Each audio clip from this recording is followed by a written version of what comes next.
Maybe some who bet on the game won and made some money, but Penn State did not win on this Halloween Eve night. A close one, though, as Penn State kept it close, losing to Ohio State 33-24. The Buckeyes keep their playoff hopes alive, and Penn State suffers their third straight conference loss, as this season potentially unravels for James Franklin and the Nittany Lions. This is your PSU postgame show here on Pittsburgh Sports Live and Nittany Sports Now. You want to head over to Nittany Sports Now for all our postgame coverage, including our postgame recap here on this channel and there as well for any of our video reaction from James Franklin, Sean Clifford, and company after that loss. I'm your host, Mike Asti, and I will be joined by Dustin Hockensmith, a reporter with Penn Live, who covers Penn State athletics for Penn Live, to recap this game and kind of talk what's to come for Penn State. James Franklin and this team from here. Again, Penn State, they were right in it most of this game, maybe surprising to some, certainly after how they played last week. A great effort here by the Penn State defense. Maybe some could argue if they put this effort forth a week ago, maybe they at least would have got that victory. Well, Dustin, I don't think anyone can say that losing to Ohio State is embarrassing by any means. This is a perennial playoff contending team. This is a team, their only loss of the year is to a top 15 team that looks like they're going to be a top 10 team and vying for the playoff themselves. This is an Ohio State team that has been riding high, playing really, really well, entering this game, unlike Penn State, who had been struggling, losing back-to-back, losing the very asinine, weird 20-18-9 overtime game against Illinois, where their offense was stagnant. They were able to hold Ohio State and their offense, something that no one's been able to do in a while. Ohio State was struggling early on in this game. It took a defensive score to really open things up. Penn State was able to move the ball after a while in this game as well, and again kept it close, but still a loss. So I guess I do want to ask you, before we fully unpack this game, what's your feeling about this team now? They played better, but this is a third straight conference loss. This is now at least a 3-loss season. Obviously, all the rumors about James Franklin individually, about his future and this team. They played well on this night. Hard to be mad, but I guess you still can't feel good about the state of the program right now. Well, 3 losses in a row is 3 losses in a row. And right. Ultimately, when you're looking at a season, the wins and losses, they add up, whether they're moral victories or whether they're not. Yeah. Penn State always plays Ohio State tough. We've seen this under James Franklin. I do think as you're looking at the future here, the short-term future of this team, you have to come out of this feeling better, because the James Franklin distraction talk, the Illinois disaster talk, I think you calling it asinine and weird is about as accurate as I've heard.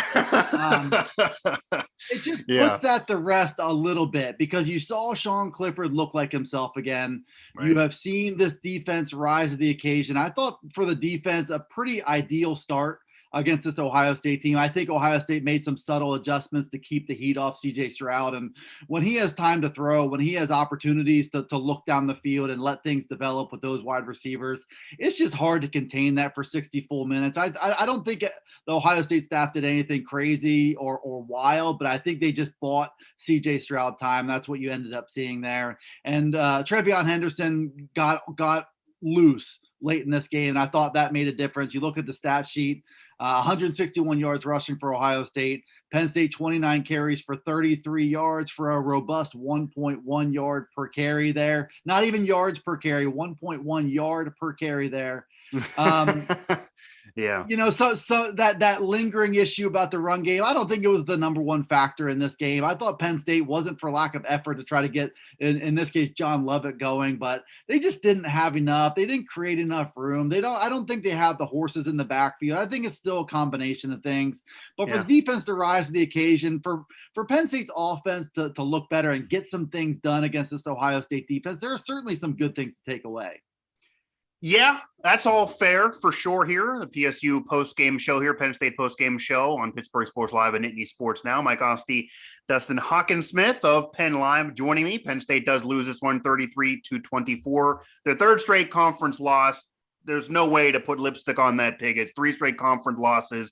The Iowa loss doesn't look any better than it did at the time now, with them losing to Wisconsin, who Penn State beat earlier in the season, and Wisconsin has kind of been exposed outside of that game. And then, of course, Illinois. Asinine has to be the phrase when you're watching the team walk up and down the field. They were walking miles there. They end up losing that game. That was rough. Obviously, when you enter a season, you probably, if you're being realistic, may pencil in Ohio State as a very likely loss. The other ones may be as wins, but when you lose those and then you lose to Ohio State overall, obviously it's not going to work for you. I do want to be fair to this game, though, in particular. This is discussing this game in particular. So Penn State did look better in this game. As you mentioned, the offense, Sean Clifford looked better in this game. I'd imagine the quarterback controversy that existed off of injury and poor play is over. He, I would imagine, is the guy now, for better or worse. And the defense played really well. Yes, they allowed more points, but you have to put it in perspective of who they were facing. Facing Illinois is much different than facing Ohio State, who's putting 50 on most teams. So, number one, offensively, what did you notice from Clifford? What did you notice from the offense able to perform so much better? Or did they just simply pick themselves up emotionally for this Halloween weekend game against Ohio State? Well, I think it was probably a little bit of both. I mean, to see Sean Clifford moving well, to see him not really grimacing all that much, to see him look like he's himself. I mean, that's such a big deal. He was at best, to me, it looked like about 50% of where he should be against Illinois. And They just weren't, when you factor that in with a lack of run game and, whether it's Illinois or whoever, it was just a recipe for disaster against that Illinois team. But Sean Clifford looked really good tonight. I mean, I know he threw that pick on a play to Dotson, where if he had about a half a second more, if he was able to step up into the pocket, I do think it looked like Dotson was breaking loose. He was starting to separate from his cornerback there. Okay. Shoulda, woulda, coulda, I suppose. But yeah, this looked like where Penn State was, where they left off in the second quarter against Iowa. And ultimately, I mean, college football is such a funny thing. I mean, one hit on Sean Clifford goes from what to look to me a comfortable win over Iowa, probably a comfortable win over Illinois, to a big time letdown, a disaster in the second half against Iowa, and then what has been a trend under James Franklin, that disaster stretched into a third week, I guess, if you factor in the bye, stretched into a second game, and they lose a second one in a row. They weren't able to pick themselves up, and so three losses in a row is 3 losses in a row. But I do like their chances. You're looking at Michigan and Michigan State, those two teams that battled it out in East Lansing today. Michigan State very much looks for real. Michigan looked very good to me. Cade McNamara answered some questions for me today, that he's the guy that you have to game plan around now, where I wasn't sure about that coming in. But, you're looking at that 2-game stretch. Can Penn State go 1-1 there? And we do come out of it. I feel better that they might be able to take one of those 2 games. Probably, the home matchup against Michigan looks a little bit more likely at this point. But they're going to have to do that. They're going to have to try to save 8-4 this year. Yeah. And to be fair, too, because the naysayers are going to say that the schedule, now that you see it fully unfold and you're looking at Wisconsin, you look at Auburn, who is now looking better after the way they played and with a win over Ole Miss, but they had their struggles middle part of the season.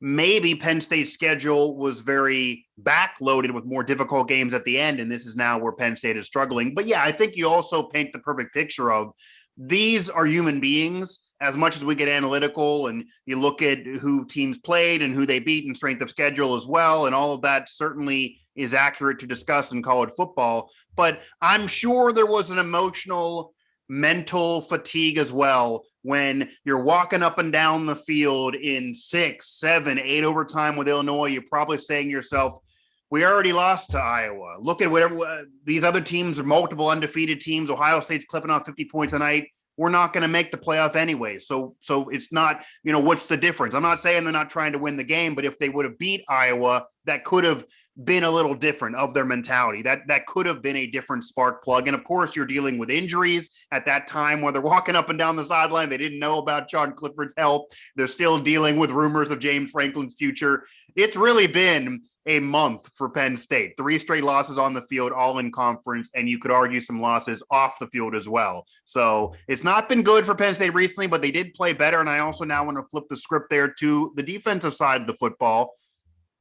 What did Penn State do against Ohio State? Because Ohio State won this game. They won it 33-24. This will only have that one loss to Oregon way back, and they're still overall scoring points and clipping off victories. But you got to factor in a defensive score as part of this effort, which was the single difference for a while in this game, as funny as that is. Ohio State's offense struggled. They didn't really get going until the second half. This was an incredible effort from Penn State defensively, even in a loss. Yeah, and I think that, incredible effort sums it up, because the way that this defense looked as Illinois was cramming it down their throat, 357 yards last week. Yeah. It became, I think, a test of pride, whether this run defense, whether these guys, when they're filling gaps, whether they can take that part of Ohio State's offense away. And they were so successful doing that for the better part of 45 or 50 minutes in this game. Yeah. And at the same time, I thought they looked like they had a really good plan to try to slow down CJ Stroud, to try to make him uncomfortable, to try to rattle him just a little bit, to try to make him feel like he was fighting uphill in the early part of this game. And they did those things early. Took that lead, had him questioning himself just a little bit after he rolled through six teams that shouldn't have been on the same field as Ohio State. His numbers grew inflated. And you saw this kid. No, to be fair, Ohio State absolutely, if they win the conference, they're likely going to be in the playoff. They're certainly a team that's playing really well right now, and they could easily beat Michigan State eventually to win the conference. Granted, they could also lose, but they're looking good now. But it absolutely is fair to say, because we have 6-7 teams that legitimately could argue for the playoff. Even teams that are struggling are still winning right now. Oklahoma is still winning even after struggling for a couple of weeks. Cincinnati is still crawling through games, but still getting victories. So that's going to be a whole conversation. A lot of teams vying for it. And Ohio State's strength of schedule to this point had been flat out bad. It's just they have not played tough teams. This is a ranked win, but this is potentially a Penn State team that may not be ranked after this game. So if Penn State drops out of the top 25, it still might not be a ranked win for Ohio State. So yeah, their schedule has been easy to this point. Yeah, I think, when it comes time to look at resumes and stuff, I think the College Football Playoff Committee, oddly enough, in a few days will have their first set of rankings. Right. Tuesday, I think they're gonna give a little nod of respect to this Penn State team, and kind of with the understanding that, yeah, there's 3 losses in a row, but you look at X, Y, and Z, and this team is better than what their record is. So I think this will go down as a quality win for Ohio State, especially with the baggage of recent history and how well Penn State has played them. Sure. But I think you saw a quarterback who can be a difference maker. You saw Trevion Henderson, who's a guy that you're just not going to be able to keep under wraps for 60 minutes. He's so powerful, so quick. Reminds me a lot of J.K. Dobbins in terms of his build and his skill set. Okay. It's a good recipe, and obviously Olave and Wilson, all the weapons are there. The defense is really, still trying to find itself just a little bit. Tyreek Smith was a terror in this game for Ohio State coming off the edge, and not a lot of statistical contributions so far for Tyreek Smith, who was, by the way, a big target of Penn State's as a recruit. Ohio State beat him out for him. But he came into this game leading the team in quarterback hits. So, it's that pressure, that Ohio State was getting on Sean Clifford led to some hits, led to that interception, led to the strip sack that was a key part of this game. So I think, Ohio State's, they're winning games and they're still trying to find themselves. It's kind of one of the byproducts of losing so many good players to the NFL every single year, is that the reload is nonstop. Every single year is a reload for this team. And you have to, some years it's just going to be a little bit slower build than others, especially when you're replacing your quarterback. And so this is what Ohio State went through to start the year. They're winning, they're finding themselves. And I think absolutely when the playoff committee releases their rankings, they will be a top 4 team. You would imagine, certainly if they end up winning the Big Ten, you'd imagine they would be there, which is possible. But again, and this is going to be part of strength of schedule, Penn State is a team that Ohio State is going to need to keep on winning, because Ohio State will need this to be a quality win right now. This is only the second ranked team Ohio State has played to this point this year. This is the only ranked team they have beaten this year. The other ranked game was to then number 12 Oregon. So now number 20 Penn State is a victory for Ohio State here. Dustin Hockensmith joining me here from Penn Live as we're recapping Penn State's loss to Ohio State, third straight loss for the Nittany Lions. And we are getting some chat activity, but it's kind of what we've been saying. And I would imagine this is going to be the feeling among Penn State fans. this loss would not be as bad if they didn't lose their prior 2 games, especially to Illinois. And yeah, that's going to be the feeling. That's just going to be the feeling. You can take losing to the behemoth of the conference, who death taxes, and Ohio State being a playoff contender. We've seen them lose an early game in the past and win the national title. Not only are they retooling rosters like Alabama and some other programs, they're retooling coaches. I mean, it doesn't matter who's coaching Ohio State. They're a contender as well, not to take away from Urban Meyer and Jim Tressel, but it just doesn't really matter at this point with the program where they are. So, yeah, Ohio State's going to be there. Obviously, if they keep winning as well, they're going to answer any doubters about strength of schedule, because they do finish the year with Michigan State and Michigan. If they lose one, that's 2 losses, they're out. If they win them both, they're likely going to be in. So they have their destiny in front of them, and this is a quality win. Ohio State, though, is able to celebrate Halloween. I don't know if Penn State is going to be doing so, and I do want to get you out of here with this. I'd be remiss if I didn't ask this as well, since you are covering Penn State. We talked about the 3 losses in a row, but there's arguably also a loss that's hanging over if this season ends a certain way, if James Franklin makes a certain decision. He has been in rumors, and unlike, say, another coach that I cover in Mike Tomlin with the Steelers, who emphatically said it was ridiculous and wouldn't even really hear any possibility of him leaving the Steelers for college football, James Franklin's answered these questions for me, and I've been watching these press conferences kind of weird. He's leaving doors open. He's talking about, I hope the kids respect my personal life. Sometimes I'm not sure what he's even discussing, but he has not in any way shut the door. And he is once again in rumors, and it does kind of feel like maybe there's a ceiling for him at the program. A lot of fans do feel like, yeah, we're a contender for a while, but close to the playoff, but not there. And then you don't win enough big games. You lose a bad game here or there. It's not where you want to be. For you, do you think there is a chance James Franklin would choose to leave Penn State?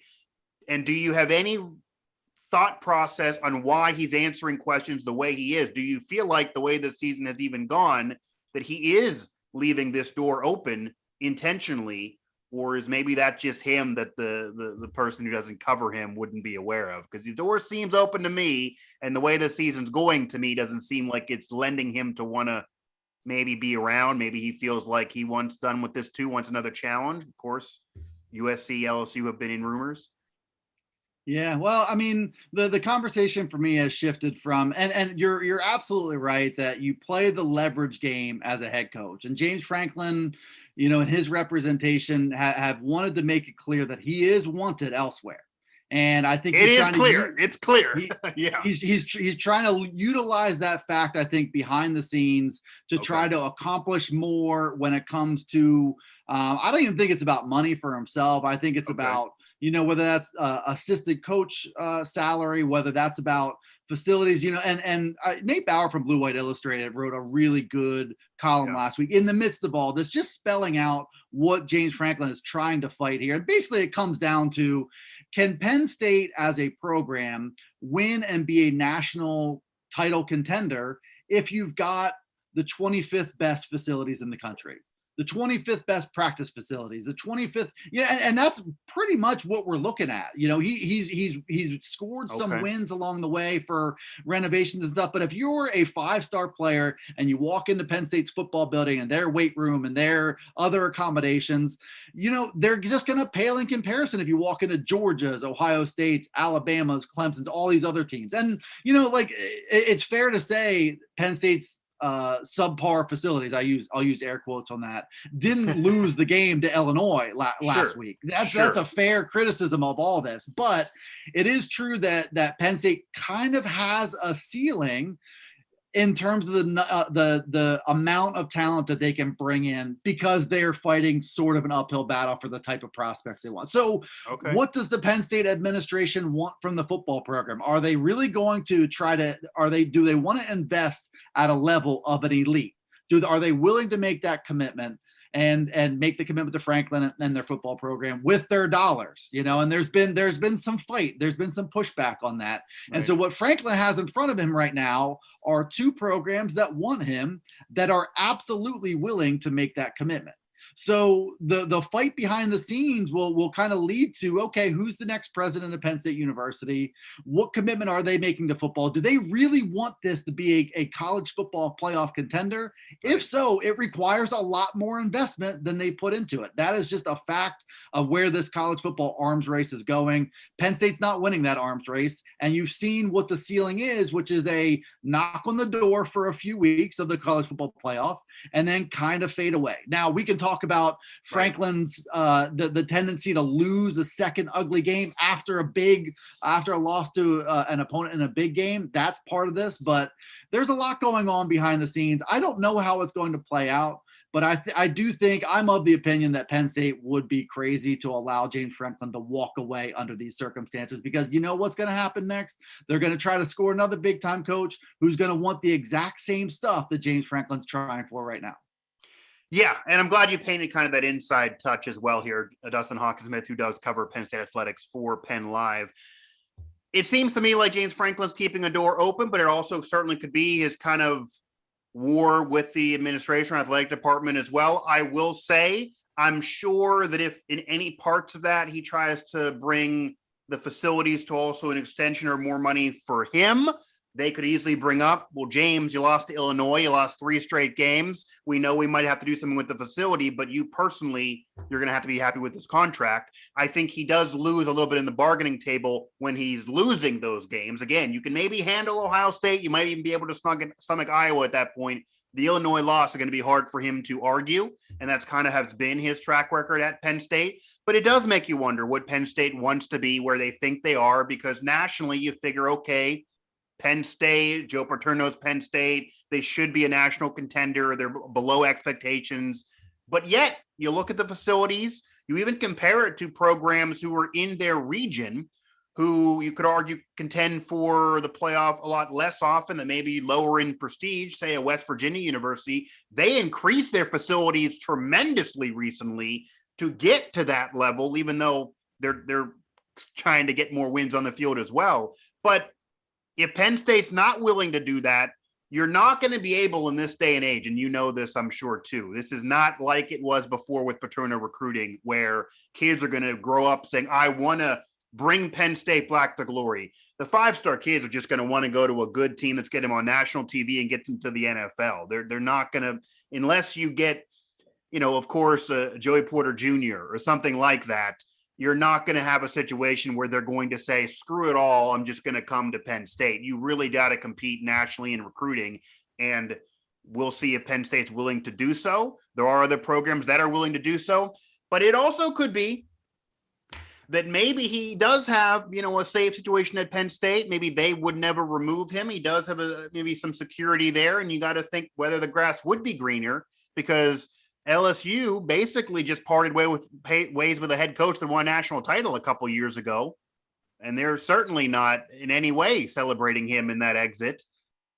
USC went from the Pac-12 title game to firing their coach the next season in complete firing. They're not even trying to lie and say it's a parting of the ways like Ed Orgeron. They're just saying he's fired. So there's going to be pressure if he would take either one of those two jobs, whether that's fair or unfair, maybe more so than at Penn State. But yeah, I'm sure Penn State fans are upset about always looking up at Ohio State. And right now, it feels like they're looking up at Ohio State, Michigan, and Michigan State, and then you could argue any of the others. So right now, certainly an ugly feeling, I'm sure, for Penn State fans here on this Halloween weekend. Dustin, I appreciate the time for sure. Hope to maybe talk to you again.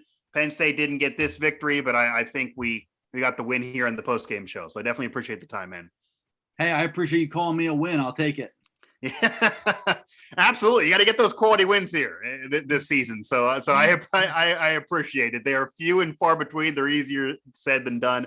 Again, Dustin Hockensmith, who comes at it from Penn Live. Thanks for him for joining me as he covers Penn State athletics again for Penn Live. So happy to get Dustin on, and happy that he painted that picture, really diving into the manipulation, maybe the war of words and the background dealings between James Franklin and the athletic program on why he's keeping the door open, why he's answering questions the way he is. And you can see those videos here on Pittsburgh Sports Live and Nittany Sports Now. He did not emphatically say no, never say never, but never like Mike Tomlin. He kept the door open, and Maybe it's not because he really wants to leave. Maybe he knows the security is more so at Penn State than other programs. Maybe he doesn't really want to move his family across the country that he did bring up as being a negative. But maybe he wants more at Penn State. Maybe he wants more recruiting. Maybe he wants more players. Maybe he wants more opportunities to get those 5-star kids and not lose out to Ohio State in a close battle for recruit. But as Dustin and I both brought up, I'm sure the administration will come back at him and say, we agree a little bit, but a 3-star kid should have been able to beat that Illinois team. You have 4-star kids on this team. You do have some solid recruits on this team. You shouldn't have lost Illinois, and that's the stinger that nobody can defend, even if you're okay with Iowa, which, they had a backup QB, even though Iowa maybe is overrated, and Penn State losing to Ohio State, certainly not something anyone's going to be upset about. But again, it really stings being the 3rd straight, coming off of the loss to Illinois, and the way you lost that game to Illinois too. Asinine and funny, I think, are the words for sure. Penn State, though, does have a matchup with Maryland, so another obvious Big Ten matchup there. And then the schedule certainly gets brutal at the end of the season, to put it bluntly, as Penn State will finish off the season after Maryland, then Michigan, Rutgers in the middle, and then finishing off the year right now against the top team in the Big Ten, the class of the conference, the undefeated Michigan State Spartans, who are coming off a victory over Michigan in those battle of the unbeatens, the little brother beating the big brother. We'll see if they're undefeated at that point, and we'll see who ends up being the conference champion here. Obviously, Ohio State can't lose again. Michigan State probably can't lose until that point either. We'll see who wins the Big Ten. Figuring the winner of the Big Ten would get in the playoffs, certainly if that team's undefeated for sure. If it's Ohio State, you'd imagine they would get a bump, but there's a lot of teams vying for it right now. You'd imagine also this is a quality win for Ohio State, but nothing guaranteed in that regard. This is the first quality win and ranked win they would have on the season, losing the other to Oregon. But from the Penn State perspective, Maryland, Michigan, still a very, very good Michigan team despite the loss, now having a loss, but imagine that's still a top 15, if not still a top 10 team. Rutgers, who should be an obvious victory, and then finishing out the year with Michigan State. So this could still be a 9-win team, but you got to figure to at least win 8, if not 9, or this would really be a dumpster fire based on expectations. But a 3-loss year, 3 straight, including the Illinois loss, just bad no matter how you slice it. It's a scary season for Penn State here overall, even though a solid effort on this Halloween weekend. Once again, thanks to Dustin Hockensmith of Penn Live for joining me here on our post-game show. And that'll do it for not only this show, but also our full day of post-game shows, our 3rd edition of our college football post-game shows here in Pittsburgh Sports Live and throughout our Pittsburgh Sports Now family of networks. On this fall Saturday, this fall Halloween Eve Saturday, and of course tomorrow, I will have a Steelers post-game show for you. Steelers-Browns kickoff at 1 p.m. Penn State loses. Penn State loses despite a solid effort on this Halloween Eve. Penn State losers 33-24. It's a solid effort, but the 3rd straight loss for the Nittany Lions, the 3rd straight conference loss for Penn State. No matter how you slice it, you can't put lipstick on the pig that's been the last month for Penn State. A better effort here, but still a loss nonetheless. Ohio State does get the victory. Penn State puts a scare into the Buckeyes on this Halloween Eve, but Ohio State ends up killing